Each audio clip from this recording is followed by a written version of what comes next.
Hey hello friends, welcome back to our channel. আশা করি তোমরা সকলেই ভালো আছো। সো আজকে আমরা যে সিনেমাটা নিয়ে কথা বলবো সেটা হচ্ছে উইন্ডোজ প্রোডাকশন হাউসের Raktabeej 2, directed by Shiboprosad Mukherjee and Nandita Das. তো কেমন লাগলো সিনেমাটা, এই নিয়ে কথা বলবো। Starring Victor Banerjee, Abir Chatterjee, Ankush Hazra, Mimi Chakraborty, Koushani Mukherjee, Kanchan Mallick and many others. Story আর স্ক্রিন প্লে কিন্তু রক্তবীজ পার্ট 1-এর মতোই খুবই সুন্দর হয়েছে, ভালো হয়েছে সিনেমাটি definitely.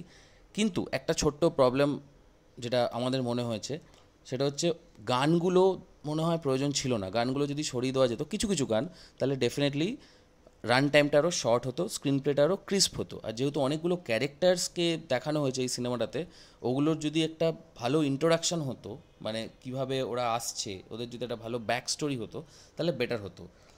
Otherwise music BGM is just ওকেই, ডিরেকশন খুব সুন্দর। আর শেষে, সিনেমার শেষে কিন্তু একটা খুব সুন্দর চমক আছে, সেটা কিন্তু মিস করলে চলবে না।